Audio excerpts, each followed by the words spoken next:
Hey everybody, it's Chris Buteau with Cleveland Street Mortgage, and I just want to talk to you about just kind of the general process of buying a home. It's really kind of big picture stuff, just kind of a little bit of a step-by-step, not meant to be super technical or detailed, but just so you get a better feel for what the process looks like.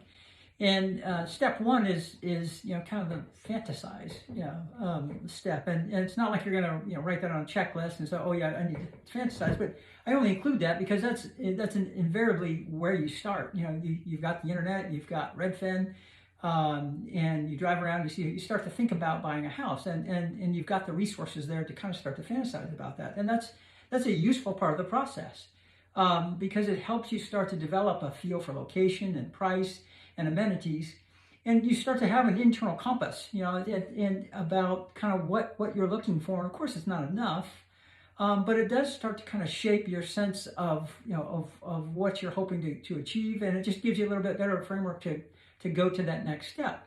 And that next step is really kind of a gut check, and this is really good for you and for your lender. At this point, you're not reaching out to a lender yet. It's more of kind of an internal check of, do I have steady income? Am I in a position to really kind of make those big decisions? Maybe you recently changed jobs and maybe the hours are variable, or maybe you went to a commission, or there's all kinds of things that might want to make you take a little bit of a pause, but it's just a gut check, for you to kind of say, am I ready? Do I feel like I have a good handle on what my income is? Do I have a reasonably good history of managing my finances? And how's my credit? And again, you won't know these things with great detail until you reach out to a lender, but it gives you, is it good? Is it bad? Is it ugly? And none of those need to be, it might be ugly. That doesn't need to be a death knell. But it is something that just makes you aware that, okay, I've got some things that I got to take care of, and I might need some help doing that. But just kind of doing that gut check. And then kind of after you've done that, then you're ready, I think, to find a loan officer. And it's really important that you start here. This is not the time that you go out and contact a realtor. First of all, most of them aren't really going to want to chat with you at this point, because the market is so hot right now that if you don't come, fully pre-approved and ready to go, then you're not really going to be someone that they can afford to invest a lot of time in, because it'll frustrate you, it'll waste their time. And so you need to start with a loan officer. And you want somebody that's personally referred. You don't want to have to go out and just go grab somebody off the internet. This is a super important decision in your life. You need somebody local, somebody that's referred, that other people have done business with, and they had a good result with. And start with a phone call. You don't want to go to somebody who you calls. The first thing they do is they say, okay, here, complete my application. Give me your social security number. Give me all your data. That's really not necessary at this stage, and not really advisable. Now, if it's someone you know really well and somebody you're going to go with, and you're ready to go, then that's fine. But really, when I meet clients for the first time, that if they call and say, hey, I was referred by so and so, usually I want to talk through kind of at a very high level on the phone to help them sort of gauge, are they ready? What sort of numbers are we looking at? It helps me be better prepared when we do meet, and it helps them be better prepared to say, it's kind of that reality check beyond the gut check, and you get some general numbers. You start to kind of understand, what kind of programs you're looking at, how much money you're going to need to save. All that can be done with a very preliminary phone call, and it's very valuable to you to do that. It helps confirm your desire. Then you're going to go to the step of getting pre-approved. So you've chatted with a phone, with a loan officer over the phone. You've confirmed in a very general sense that, hey, this is not a unrealistic desire that I have. It's not an unrealistic goal. Let's go for this. Now let's start to get better informed and better prepared to actually do that. And so you get pre-approved. You have your credit pulled. You have your income and assets verified. You're selecting a program. Do I want to put 3% down or 5% down? Is it FHA? Is it conforming? Is it VA? Those are all decisions you can make, and none of this has to be finalized, set in stone, but you really do start to kind of understand what you're gearing toward and what you're looking for. You can identify kind of what your maximum is. And this is where kind of that fantasy stage helps out. You've already kind of gone and started to fantasize out there in the marketplace, and those fantasies kind of go to the extreme of, boy, if I could afford that, that'd be awesome, to, yeah, if I could get into that, that'd work, and that's very useful. So you kind of figure out where your maximum is and where that falls within that, spectrum. And then there's kind of three pre's, not three P's, but three pre's. There's being pre-qualified, there's being pre-approved, and there's being pre-underwritten. being pre-qualified is really as little as what we did in that step where you just talk to somebody on the phone. You talk to a qualified professional on the phone, and you've really just sort of sketched out in a general sense, here's where I work, here's how much money I make, I think my credit's this, here's how much cash I have available. You can be, a pre-qualification can be as little as that. And that's not, that's worth something to you, again, to kind of that reality check level. It's not worth anything in the marketplace. You're not going to get anywhere with a pre-qualification because you need to go into an offer situation being, at least pre-approved and possibly even pre-underwritten. Pre-approved is what we talked about. You've gone to your loan officer, you've provided documents. They've run you through the electronic underwriting engine. They put your credit, they put all your data in there, they run it through the computer. Fannie and Freddie both have automatic underwriting engines. And they come back and say, hey, if this data is valid, then we would approve this loan. And the underwriter then can verify with bank statements, pay stubs, W-2s, those sorts of things to say, okay, I've pre-approved you and I've verified income and assets. And the next level above that is actually be pre-underwritten. That's sometimes valuable to sellers. It's not always, it's not always super helpful to you because if you're pretty straightforward, you don't really need to take it to the next step to go to an underwriter to say, yeah, I looked at that pay stub and I saw the same $5,000 a month as you did. But it can be helpful, especially if your situation's a little tricky, to get pre-underwritten. And now you're ready to go out and shop. And that's kind of the next step, But before then, you're going to confirm a match between the affordability that you've just identified and the inventory in the marketplace. So you've just, you've done that reality check, you've talked to the underwriter or to your loan officer, you've gotten pre-approved, and now you go back and look at the marketplace and say, okay, what I can qualify for, does that translate into something acceptable or exciting in the marketplace? And so, and here's kind of a key thing in my market. I'm in the Seattle area, super hot market. And I think that's very true in very many places across the country right now, but in this area in particular. And I will tell my clients, look, when you go out with that, if you really have a sense of that pre-approval, and this is your max that you're willing to go to, and it can be a max payment, max cash you have available, max purchase price, all that sort of triangulates together into, distills into a max purchase price. When you go out there, I try and advise my clients, look at houses at 10% below. That's the list price is 10% below your max. Because invariably in this market, we're seeing multiple offers and prices invariably go over the list price. And so it's just, it's almost invariable too that no matter how much I say that, it's hard to do that. And so you have to go out and kind of swing and miss a few times, a lot of times, before you realize that, hey, no, I really do need to be willing to go 10% above, 10% above list, in order to win the deal, in order to be competitive in the deal. And so what more often than not happens is because you've already sort of fixed yourself emotionally at that list price level. Let's say you max out at $750, so you go out and look at Redfin listings at $750, and then you go out there and realize, wow, I have to pay $8.25 to get that $750 listing. Invariably, what happens with most of my clients is they end up increasing their max because emotionally they're already tied to that level, and it's harder to bring that back down. So try and discipline yourself to kind of look a little bit lower. And now you're ready to get a realtor though.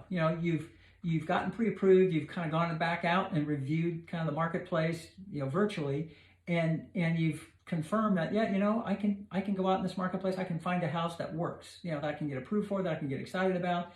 And so now you want to go out and get a realtor. And being personally referred is the best. I mean, it's the very best way to do that. Because again, this is a very big decision on your part, a big financial transaction. Experience matters a lot.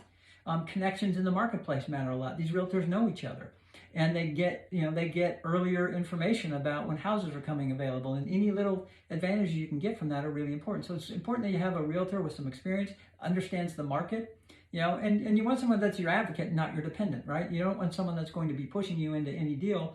But understand that in this market, a good realtor is going to be pushing you because you have to be pushed to win a deal in this marketplace. It's just the nature of the beast. Again, you have to typically pay over list, and that's a little bit of a psychological hurdle to get over. And so a good realtor is going to be pushing you, but you want to make sure that there's someone who's your advocate and you can trust. They have experience, they know the marketplace.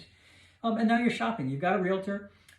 You're going to continue your virtual process. You'll keep looking on your own because you can, because you're the one who knows better than anybody else what your actual, what's acceptable and what excites you. And there's just way too many. It's not that objective thing where you can tell the realtor, okay, here's the house I want, and go find it for me. But they will do that too. They will understand your objectives, and they will start to send you houses as well. You can go to open houses. You don't need a realtor to do that. And you can that, and then you can also do personal tours. This is where your realtor will help you as well. Where you will actually go tour a house that you seem interested in. And during this time, you should be staying in contact with your loan officer, making sure you're saying, hey, I'm going to go look at this house. Can you update numbers for me? Because interest rate can change day to day. Real estate taxes are going to be different from house to house. And so that, it's a good idea to have them update those numbers for you. So you know going in that, hey, I'm going to look at this house, and if I paid this much, this is what it would look like for me in terms of cash to close and those sorts of things. And just remember that 10% rule. Try and look 10% under. And then you make an offer, and when you make an offer, then you have to make decisions about will there be contingencies. Is there going to be a finance contingency? That means that you get your earnest money back if your financing falls through. Some of these are sort of moot points again in this market. In a very hot seller's market, generally, if they have offers to choose from, they're going to choose those with fewer contingencies. Inspection contingencies. A lot of times buyers will do pre-inspections. So you will pay $500 out of pocket or so to go inspect the house before you even make an offer, so you can make an offer without that inspection contingency. I would never make an offer on this big of a deal without inspecting or having someone having inspected the house and telling me that it's structurally sound or letting me know what issues are out there. But you're gonna need an inspection. Sometimes the seller will do their own inspection and make that available to you. And again, this is where it's good to have a realtor that is familiar with the market and familiar with the agents in the market. They'll know those that are good and trustworthy and professional. And generally you can trust the seller's inspection. You don't necessarily need your own. You might get a different look from a different inspector that you hired on your own. But you can buy with somebody else's inspection just because you know that they looked at all the major systems and you feel comfortable with that. Closing speed is going to matter when you make an offer. How fast can your lender close? Make sure that they're involved in the offer process and getting you as strong as possible, getting you ready to go. And part of that readiness is them telling you, okay, make sure you have your powder dry, make sure your money's ready, make sure we can get updated pay stubs and updated bank statements. They'll let you know what they need so we can hit the ground running, because closing speed is important. And then earnest money. Usually you're going to put earnest money down. You're probably going to, again, in this market, you're probably going to put at least 5% down. So if that's $700,000 to $35,000 earnest money. You might get away with less than that, but again, more is better in a competitive market, and you're trying to get every edge you can. That earnest money is protected. You can get it back, and depending on the contingencies you have. But you have to have that money ready when you make the offer. Usually within about 3 days of them accepting your offer, you have to have transferred that money over to escrow for them to hold for you on behalf. And so now, let's say you win the deal. So now you go into the loan application. You notify it takes about 30 days typically between when you win the deal and when you close. A little bit faster in this market, but 30 days is not an unreasonable time frame to talk about. And so you get the loan application. You tell your lender right away, hey, we won the deal. Here's the contract. That first week is really crucial. You don't want to lose days. So you notify the lender. You provide the contract to show that, hey, you won the deal. Here's the price. Here are the terms. The lender will jump right on that and update your documents. They'll let you know what needs to be updated. You need to start shopping for homeowners insurance. Again, right away. That shouldn't take too long, but it takes a little bit of time, and getting that early in the process. You're going to start consolidating funds you need, for closing. Are you getting gift funds? Start to notify the people who are supplying the gift funds. Are you liquidating stocks? Get those stocks liquidated into accounts, because at this point you're committed, and you want to make sure you've got all those funds available and in the place that they're going to be when you need to, at the end, transfer the amount over and above what you already deposited in earnest money to escrow at the final closing. And you just need to attend to all the lender requests during this process. Get toward the closing date, toward the end of the process, you're going to have a final walkthrough. You're going to walk through the house with your realtor. You're going to make sure that the seller complied with all the requirements. Did they agree to leave certain things? Are they still there? Did they agree to clean up certain things? You want to make sure the house is in acceptable condition. And so you're going to do this, final walkthrough. And then you're going to go at least a day before closing. You're going to go sign loan documents. And you're going to do that at escrow. Or the title company, and they'll have a stack of about 60, 70 pages of loan documents, and they'll walk you through and explain everything. Sometimes your loan officer will be there as well. I like to attend those signings to make sure you understand everything. I'm not necessary to be there, but I'd like to be there, because no matter how much we prepare you for the process, that final stage with all of those documents can be very confusing, very disorienting, so it's just good to be there. And you need to have your funds ready. Your funds can either be wired or cashier's check, certified check. You usually want to make sure you take care of that the day before closing, because you don't want funds to be floating around, the day of closing. Then you close on your new home. Possession usually is on the 9 p.m. technically in the day of closing. In our state, that's generally the way it works. Can be different by agreement with the seller. Sometimes the sellers want to stick around for a little bit longer, but generally it's 9 p.m. on the day of closing that you're entitled to possession. And then after closing, you're going to transfer utilities And that's really it. That's kind of the process. So hope that helps, and thanks for listening.